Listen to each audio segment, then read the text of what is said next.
I'm Martha Callahan, 71 years old, and when I woke up in that hospital bed, tubes in my arms and machines humming like a lullaby. "Gone wrong," I heard my son say. "Plain as day, she's not even our real mom. Why should we take care of her?" He sounded irritated, not sad like he was talking about a piece of junk mail that kept showing up. Then my daughter said, "I just hope she doesn't make it. It'd be easier anyway. The estate's almost settled." They were standing at the foot of my bed, close enough to touch me. And they didn't know I was listening. Before I go any further, tell me in the comments where you're listening from. And tap that like button if you've ever given your heart to someone who only showed up when it was convenient. I grew up in southern Indiana, raised by a mother who believed a woman's name meant something. Even if no one else said it out loud. My father fixed tractors and never missed church. But it was Mama who taught me the value of keeping your word. I wasn't rich. We wore hand-me-downs and stretched meatloaf through Thursday.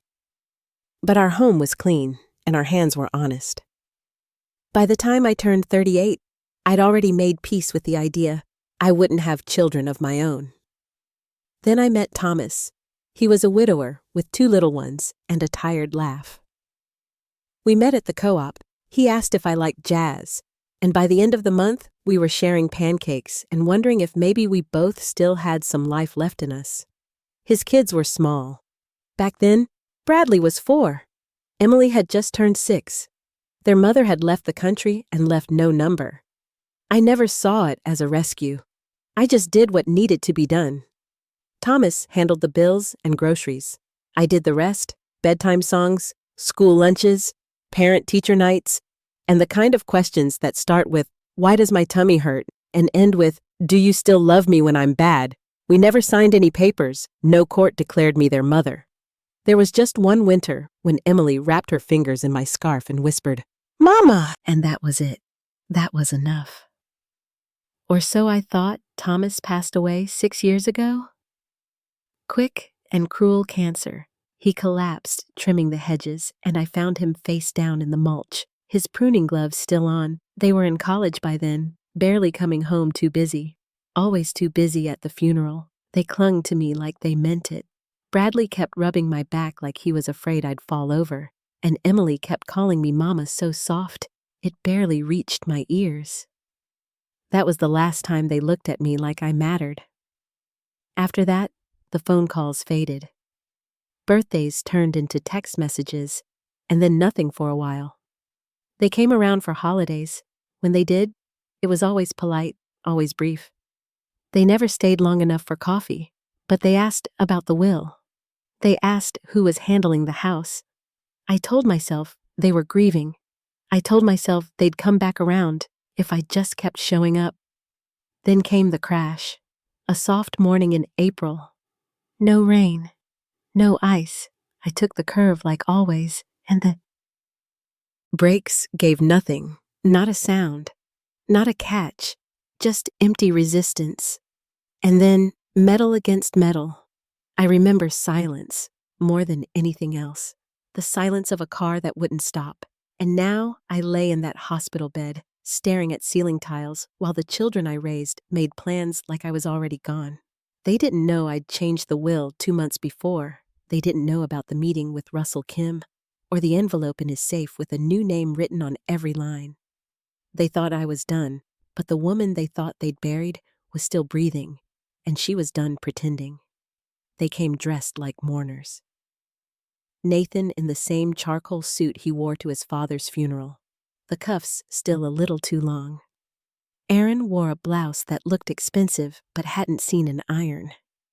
The mascara under her eyes looked smudged enough to pass for grief. But they didn't bring flowers. They didn't ask to see me. They went straight to the front desk like they already owned the building. I was gone by then.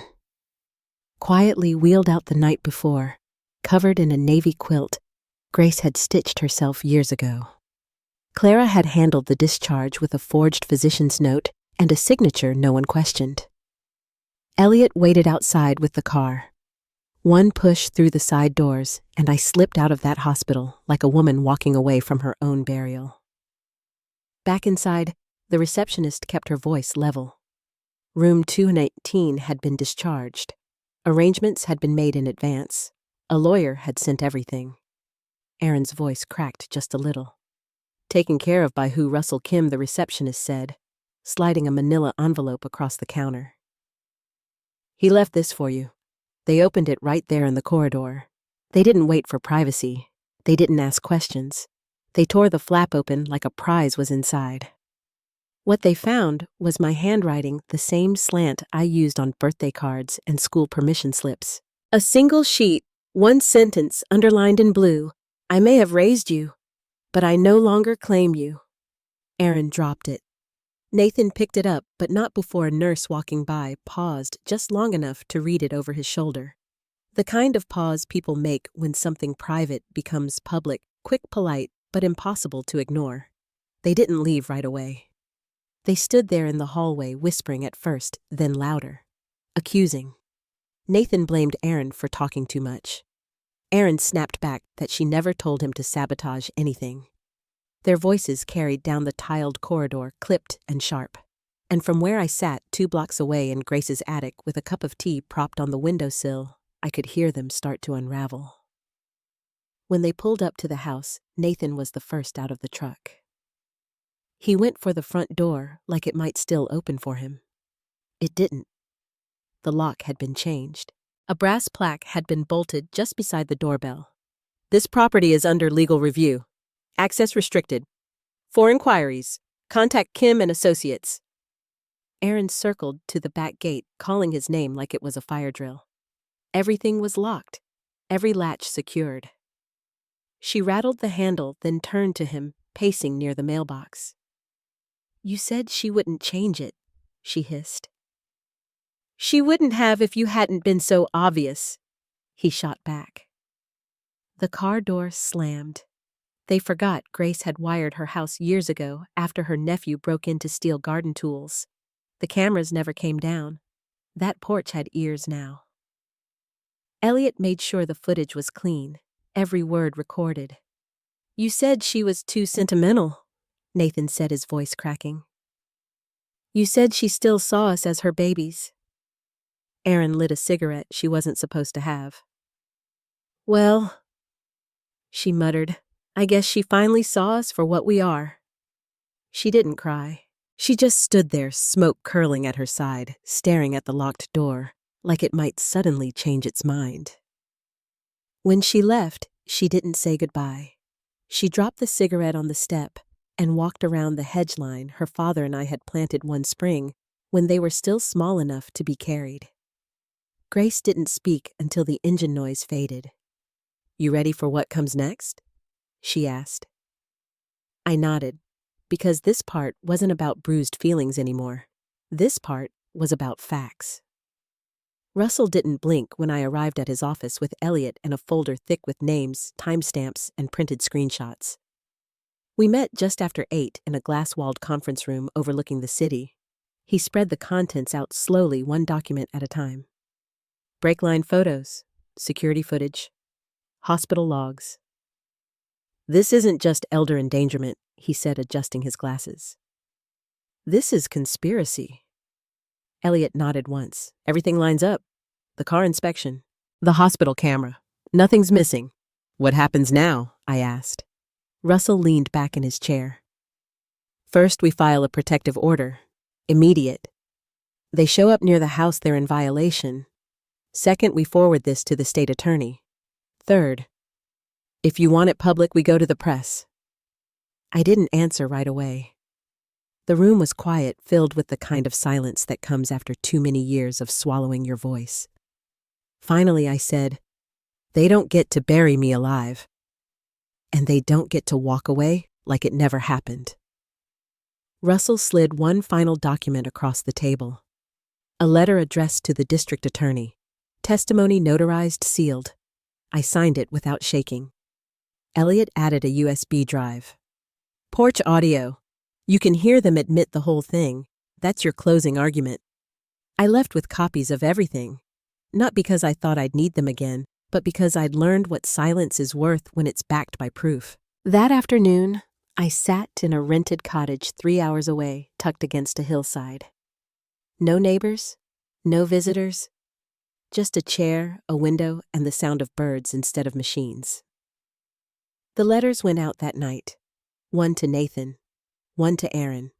Elliot said Nathan went pale just opening the envelope. Aaron tried to call me twice. I didn't pick up.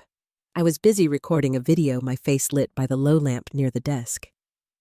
"My name is Martha Callahan," I said. "If you're watching this, it means the last lie has fallen." I uploaded it to a flash drive and set it to send. I left behind one cardigan, 2 teacups, and a photo I'd framed years ago of the kids standing barefoot on the porch steps. Everything else I either took with me or burned in my name. Then I caught the dawn train. No ID required. Just a cash ticket and a window seat. Somewhere around the 3rd stop, I turned off my phone and dropped it into the river as we crossed the bridge. Next town, I would be someone else. Not gone, just starting over. And in the distance, the house they thought would be theirs was about to bloom into something they never saw coming. The cottage sat at the edge of a pine ridge tucked just far enough off the road to go unnoticed by anyone who wasn't looking for it. The windows faced east, and in the mornings, the light came in through the trees, soft and golden. That first week, I kept the curtains open even when I wasn't ready to leave bed.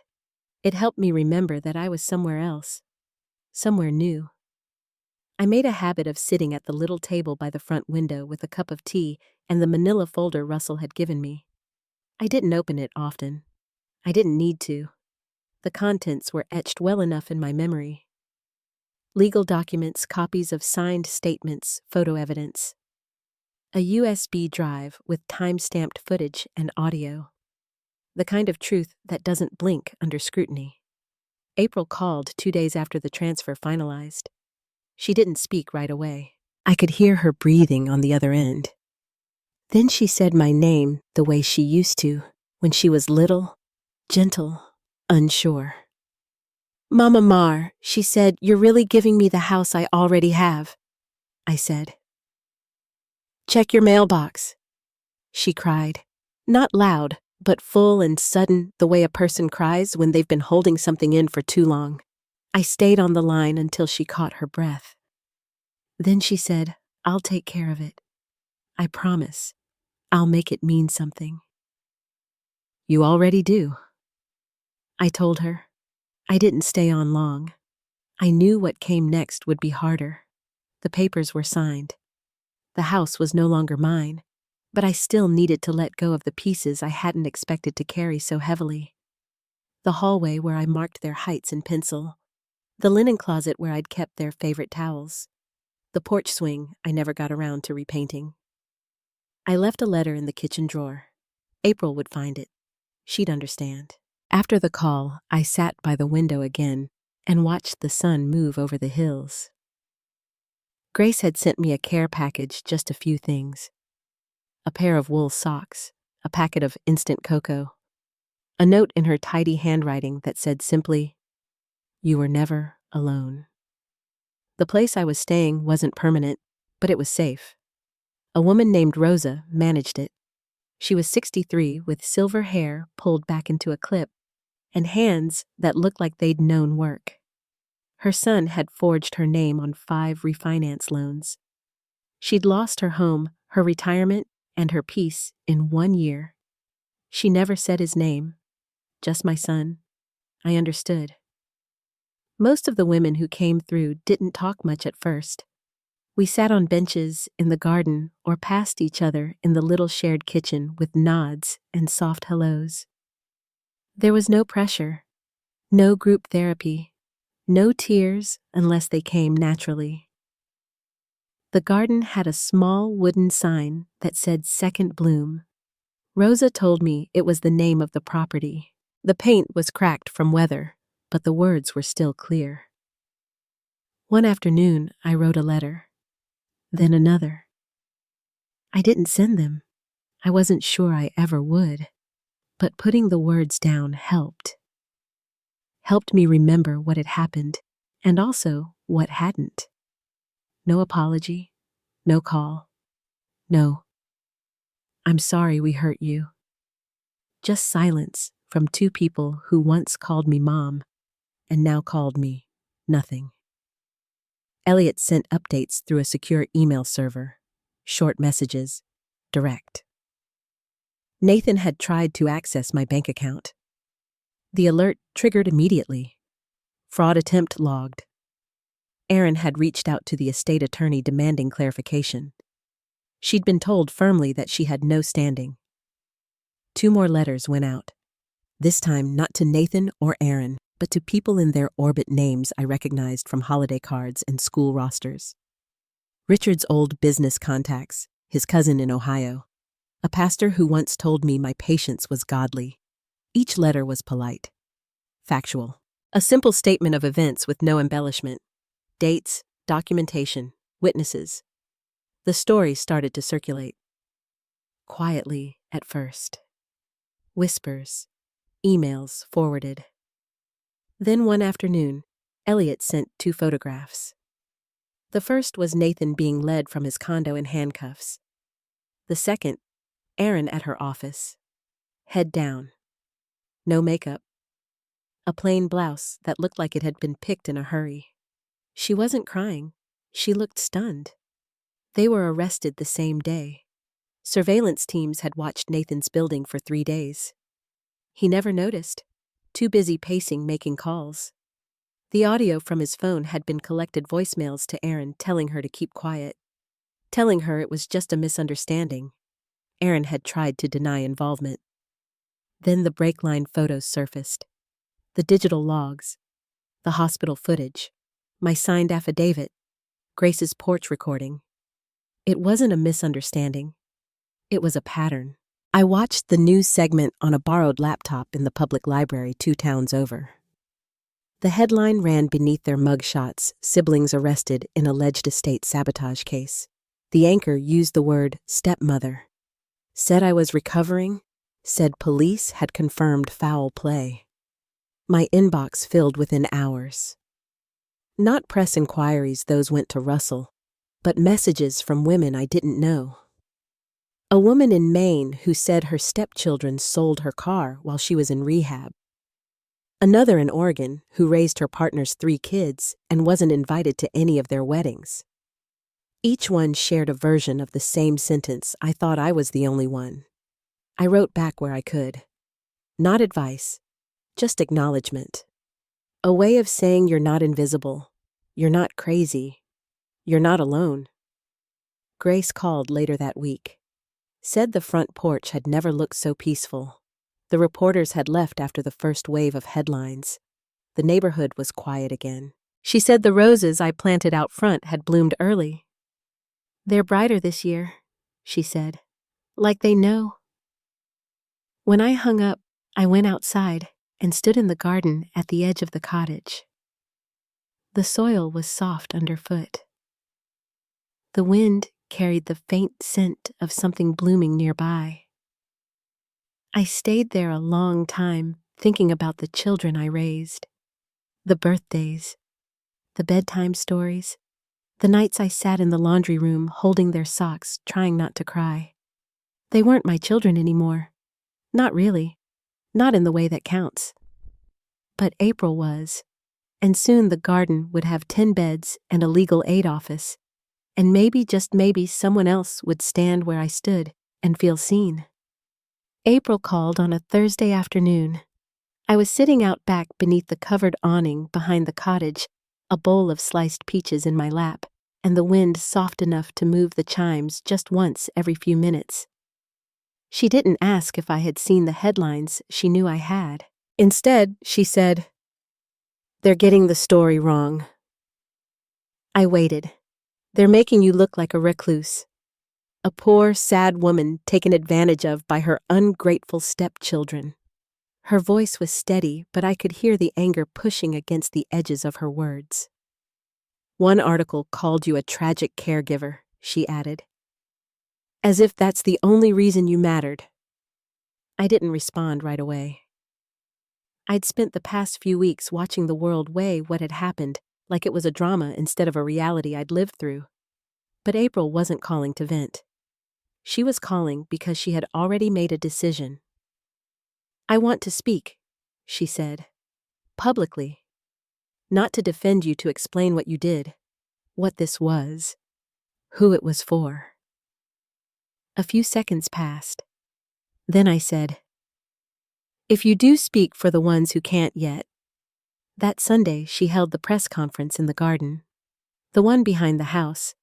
The one Nathan always said was a waste of water. The one Aaron once called a mess of dead lavender and too many weeds. I'd planted that garden year after year anyway. Sometimes the tomatoes never made it past the squirrels, and the rosemary dried out faster than I could clip it. But I kept planting. Not for them. For the quiet. The morning of the conference, April wore a navy blue dress and a pair of flat shoes I recognized from a photo she'd sent months ago. No makeup. Her hair tied back. She stood behind a wooden podium borrowed from the community center, and beside her was a poster board. On it was the new name of the house printed above an architectural rendering, the Albright House. 10 beds, a small kitchen, a legal aid office, a garden. Behind April stood 2 volunteers from the shelter where she worked. One was in her 60s, the other in her 70s. Both wore plain cardigans and stood with their hands folded in front of them. April waited until the reporters stopped shifting and the cameras clicked into place. "This is not a tragedy," she began. "This is not about revenge. It's about reclamation." She held up a copy of the will, laminated sealed, labeled with the date it had been signed 6 weeks before the incident. "This house was left to me by the woman who raised me when my mother couldn't, who took me in when I was 6 years old, sticky-fingered and angry and confused. I called her Mama Mar because I didn't know what else to call someone who brushed my hair every night and wrote little notes in my lunchbox, even when I couldn't read them yet." The reporters were quiet. Someone coughed. One of the cameras zoomed in. "She gave me this house not because I was blood, but because I was loved and because I loved her back. Not for what she could give, but for who she was." She turned to the rendering behind her. "This home will now serve women over the age of 50 who've experienced emotional or financial betrayal by immediate family. Women who gave everything and were left with nothing. Women who were told they didn't count because their name wasn't on a birth certificate or a deed. Women who cooked dinners and signed permission slips and slept in the same hallway for 20 years and were still called just the stepmother." A reporter raised a hand. Was this a response to what happened with the siblings April didn't blink? This was a response to what happens to women like her every single day. The quiet that followed was longer than silence. It had weight. She continued. "We're not asking for sympathy. We're creating space for dignity, for a second chapter, for people who have spent too long convincing themselves they weren't allowed to be angry." Someone clapped once too early. Then the sound spread. It wasn't loud, but it was real. I watched from a public library 3 towns over, seated in the farthest corner, with a pair of borrowed headphones and a tissue crumpled in my hand. When April stepped away from the podium, she smiled, not wide, not for the cameras, but the kind of smile I used to see when she was proud of something and trying not to show it. Behind her, the wind moved through the rosemary, the one patch that had always survived. That night, Elliot sent a brief message. Just a photo. Aaron's husband had frozen their joint accounts within 24 hours of the arrest. No phone call, no warning, just an email from the bank notifying her that her access had been removed. Nathan's girlfriend, the one who used to sit at my dining table and call me Mama Mags between glasses of red wine, had left without a word. Packed a bag, changed her number. Sent a single text to Elliot's office. Tell her I believed her. Clients began canceling. Mutual friends stopped returning calls. One of Erin's co-workers leaked an old email one where she'd referred to me as a maid in widow's clothing. The internet did the rest. Nathan posted once, a vague message on a private account. Family is complicated. You don't know the whole story. Within 2 hours, the comments buried him. You cut her brakes. Tell us which part we don't know. You owe every woman in your life an apology. The post was deleted by morning. Erin tried a video, a low-lit clip on a quiet channel. She didn't cry. She didn't apologize. She said I loved her. She was like a mother to me. But the video cut to the letter I'd left behind, the one with the line highlighted by every article that picked up the story, "You never once called me Mom," when no one else was listening. After the press conference, the house didn't sit empty for long. April stayed behind that afternoon, walking slowly through each room. She kept her shoes on. She didn't linger. She didn't take photos. She just moved from space to space like she was listening for something. In the kitchen, she opened the drawer where I'd left the letter. She found it just like I knew she would. It wasn't long, just a few lines on lined paper folded once and sealed with a paperclip. She sat at the table where I used to press Sunday biscuits, read it quietly, then tucked it into her coat. That night, the sign went up. She'd had it made weeks earlier, though she hadn't told anyone. A simple wooden plaque, hand-painted in soft blue, bolted right beside the porch light. The Albright house. The first call came from Rosa. She'd heard from a woman who ran a transitional housing nonprofit in a neighboring county. They wanted to donate beds. Then came a retired contractor, widowed 2 years, offering to help rebuild the garage into office space. The local nursery promised flowering plants every spring, no charge. It happened fast, but not rushed. Everyone knew what it was. Everyone wanted to be part of building it right. April slept on the couch for a few nights. Said it didn't feel right yet to take the master bedroom. She kept her phone off during the day, spent hours in the garden, clearing weeds, hauling old bricks, watering the same soil that had been neglected for years. I watched from a distance. Elliot sent photos now and then. April hammering shelves into place. A carpenter painting window trim. The roof being re-shingled. One morning, he sent a picture of a pie cooling on the windowsill. She's baking, the caption read, says the house needed the smell. 2 weeks after the press conference, April called me. I was back at the cottage trimming herbs with a paring knife and sorting through a bundle of bills forwarded to a secure P.O. box. She didn't say hello. She just asked, "Would you be okay if I changed the curtains?" I laughed before I could stop myself. "I think that's your call now," I said. "I just want to make sure it still feels like you." It never stopped, I told her. She hung up not long after. I knew what she was doing, testing the edges, checking if I was still with her in spirit. I was. More than she knew. Then came the small resistances. Erin's attorney filed an early motion to delay the hearing, citing emotional stress and public pressure. Denied. Nathan attempted to access one of the family investment accounts from a shared laptop. The login flagged immediately.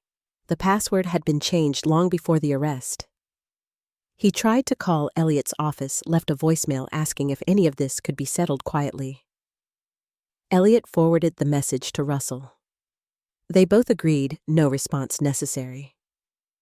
Back at the house, the porch railing was replaced. A delivery truck dropped off 10 brand new mattresses. April took a photo of each bed as it was set up. Neutral sheets, small reading lamps, fresh towels folded at the edge. The rooms weren't big. They weren't fancy. But they were warm. The first woman arrived quietly. Her name was Joanne, 62. Divorced after 40 years, left with no savings and a couch in her sister's basement. April met her at the door with tea. No cameras, no welcome speeches. Just one woman opening the home of another. Then came Bernice. Then Carla. Then 2 sisters from upstate, whose mother's house had been sold out from under them after a legal technicality left them without inheritance rights. Each woman came with a duffel bag and a story. Grace visited once brought a casserole sat on the new porch swing with April for nearly an hour. She called me afterward. "It's working," she said. "You built something that's actually working." I didn't know what to say, so I didn't say much. A week later, Elliot emailed again. This time, it was footage from outside the courthouse. Nathan being led inside in a navy suit that didn't fit as well as it used to. Aaron walking behind him, jaw clenched. Their lawyers didn't speak to the press. No statements were given. The court date was set for later that month. You see, hey. Public opinion hadn't shifted. The story had faded slightly from the headlines, but the undercurrent remained. People remembered what April had said. They remembered the phrase on the sign. They remembered the break lines. Nathan tried once more to speak an interview request sent to a small independent podcast. They turned it down, said they weren't interested in giving a platform to unrepentant parties in an active criminal case. That same week, April received an envelope with no return address. Inside was a photo of the garden, one I'd taken years ago when the lavender had finally come in full. On the back, I'd written a date. Nothing else. April framed it, put it in the entryway. Above it, she pinned a note card. 4 words written in soft ink. "What we grow survives." The night before the first hearing, April baked again. Apple this time. She brought slices out to the women in the house, served them on mismatched saucers I'd left behind. They ate in silence at first, then laughter started to bloom again, soft and unhurried. I sat on my own porch, 3 towns over, a warm mug of tea in my hands, and watched the sun drop low behind the ridge. Rosa sat across from me, her knitting resting in her lap. She didn't speak for a long time. Then she said, "They're losing more than they know." I nodded. The courthouse sat 3 blocks from the river, tucked between a fire station and an aging public library. The morning of the hearing, I walked in through the side entrance with Elliot at my shoulder, and Russell waiting just past the security gate. It was still early. The sky was low with clouds, and the wind had picked up cold enough to cut through my coat. We didn't say much in the elevator. Russell handed me a copy of the docket printed neatly on cream paper. Case number, hearing room, judge assigned. It was all laid out like a formal introduction to something I already knew by heart. Nathan and Aaron arrived just before 9. They didn't see me, or maybe they did and chose not to react. Nathan's suit looked newer this time, pressed and fitted. Aaron wore a gray blouse and heels she didn't quite know how to walk in anymore.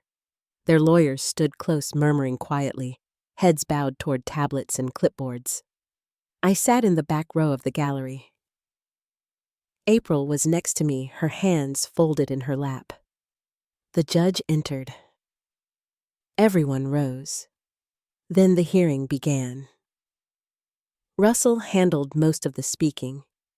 He moved with calm precision, guiding the court through each point, like he was laying bricks in a foundation solid, methodical, unmoved by the glances Aaron kept throwing his way.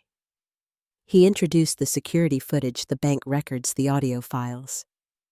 When he played the clip from Grace's porch camera, Nathan's voice sharp and clear saying, "She's not going to make it. We just need to be ready." The courtroom didn't stir.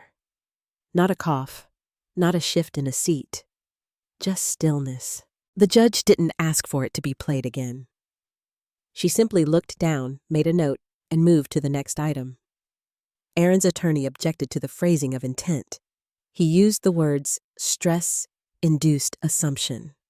Russell replied by pulling up the digital logs showing Nathan accessing a document titled Advanced Directive Template from the hospital's guest Wi-Fi 3 days before the will was changed. Then came the break line analysis, a mechanic's report, a photo, a date stamp. The damage had been deliberate, recent, clean.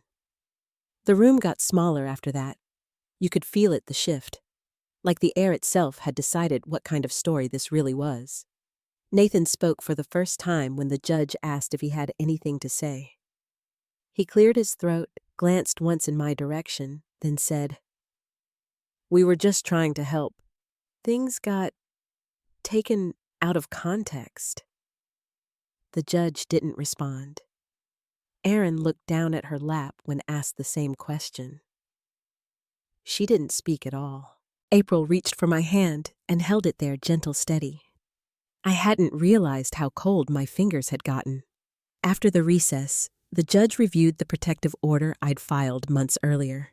She acknowledged the revised will confirmed the legality of the transfer and stated clearly for the record that I had taken every step within my rights to protect myself and my property. Then she read the charges aloud.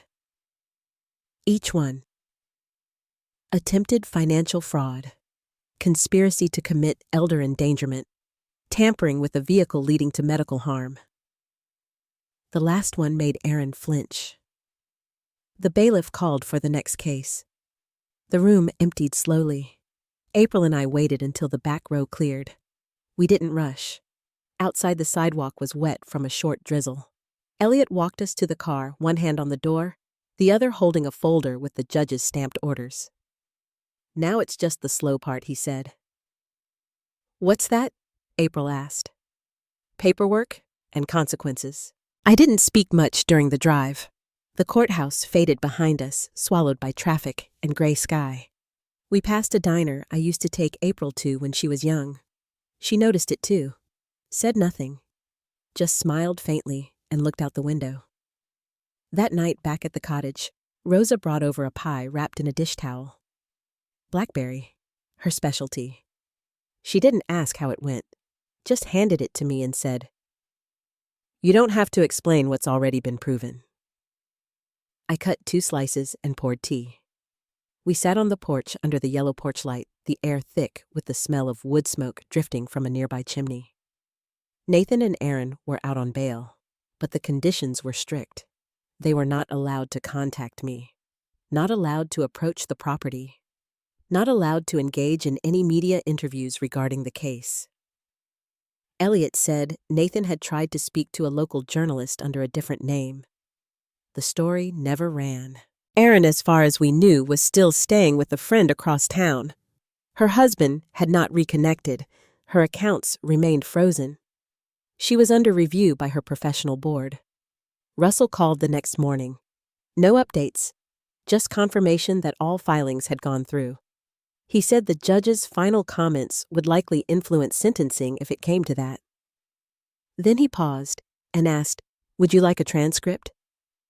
I thought for a moment, then said yes. The words weren't for me.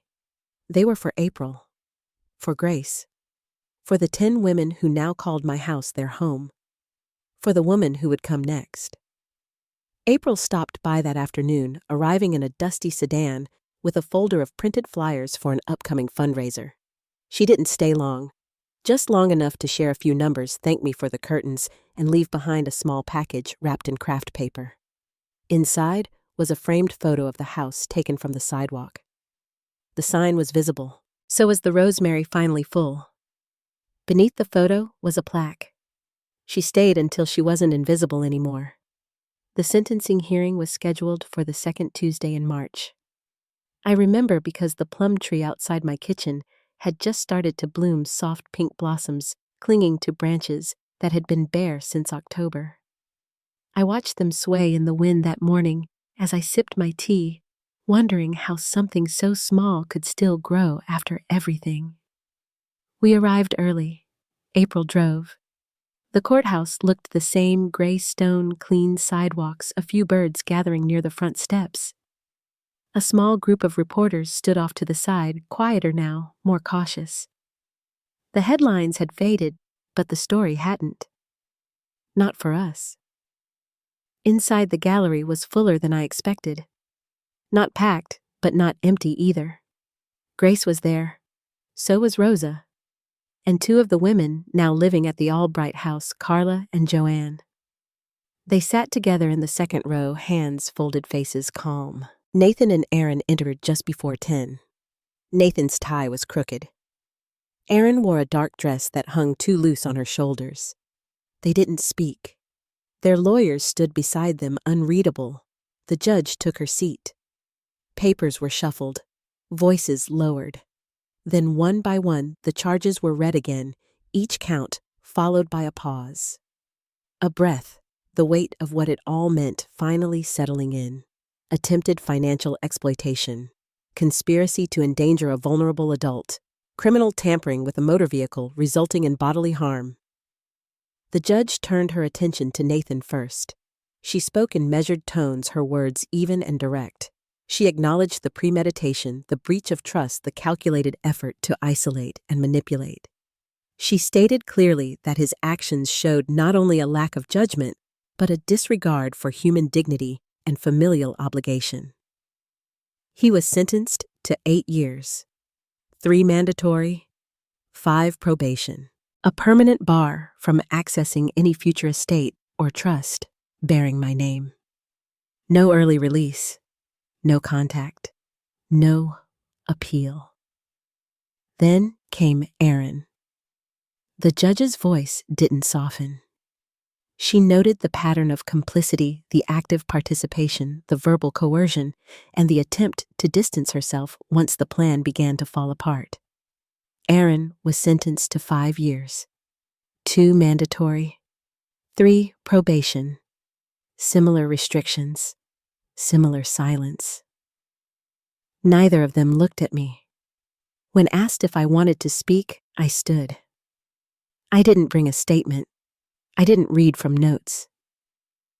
I simply looked at the bench and said, I have already built something good from what they tried to destroy. This sentence is not for me. It's for the ones who come next. Then I sat down. Outside the courthouse, the wind had picked up again. Reporters called out questions. None of us answered. Grace tucked her arm through mine and walked me to the car. April held the door open. We drove in silence until we passed the river. Then April asked, "What now?" I looked out the window. The sky was pale and open. "Now," I said, "we plant more plum trees." That evening, the women at the house prepared dinner together. Roasted chicken, mashed potatoes, green beans with almonds. April set the table with mismatched plates. They added an extra chair at the head, not for anyone to sit in, just to mark the space. After the meal, Carla read aloud from a notebook she'd been keeping. Short entries, bits of memory, hopes. The date she first slept through the night in peace, the moment she stopped flinching at footsteps, a recipe she wanted to relearn. Joanne added her own, a quiet thank you for fresh sheets and the sound of laughter in the hall. Bernice said she'd start writing soon. Later, April called to say the fundraiser had exceeded its goal, enough to cover utilities, food, and basic maintenance through the fall. She'd already scheduled a meeting with the grant coordinator for longer-term support. "I thought I'd feel something different after today," she said. "And do you?" I asked. "I just feel steady." I knew what she meant. The next morning, I found a letter in my mailbox. No return address. Inside was a short note from Nathan's former business partner. It read, "I never knew what they were doing to you. I should have asked more questions. I should have seen it sooner. I'm sorry." I folded the note and placed it in the back of a kitchen drawer. In the yard, the plum blossoms had started to fall. I swept them gently from the porch, let them scatter into the wind. The house felt quiet, but not empty. There was no more waiting, no more fear of being erased. Spring turned to summer before I noticed the weight in my chest had shifted. Not disappeared, but loosened. Some mornings I still woke early, half expecting the old dread to rise with the sun. But more and more it didn't come. The house stayed quiet in the best way. Not silent, just settled. The Albright house grew into itself like it had always been meant for this. We planted sunflowers along the back fence. April organized a little lending library on the porch, stocked with paperbacks and spare reading glasses. We held movie nights in the living room, using an old projector someone donated, and took turns making popcorn on the stovetop. I still cooked on Sundays. Not for everyone, just whoever was around. Grace always came. Rosa too. Sometimes we'd just sit on the steps and let the food go cold while we talked about things that had nothing to do with courtrooms or hospital bills or stolen papers.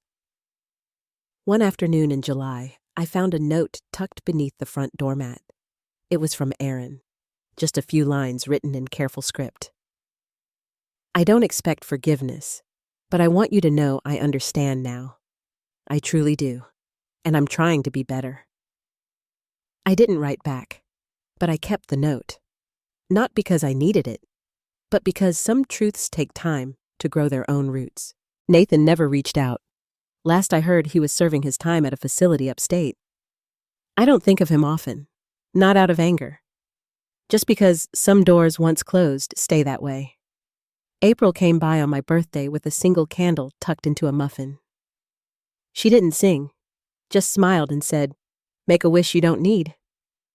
I laughed, and for the first time in a long while, I didn't feel like I had to explain who I was or why I'd stayed. The truth is, I don't regret loving them, not even after everything. But I do regret how long I let their voices be louder than my own. It took nearly a lifetime to realize I never needed to beg for belonging. I only had to choose it. And once I did, it found me in ways I never imagined. In women who knocked gently before entering. In laughter over chipped mugs. In quiet evenings, watching the wind stir the rosemary. In every kindness returned not because it was owed, but because it was shared. People say justice looks like balance, like fairness, but I think sometimes it just looks like peace, like waking up without fear, like locking your door because you want to, not because you have to. If you've ever been made to feel invisible in your own home, I hope you know you're not alone. And I hope more than anything, you find a place that sees you clearly, even if you have to build it from the ground up. Thank you for listening. If this story stayed with you, feel free to share it. You never know who might need to hear it today.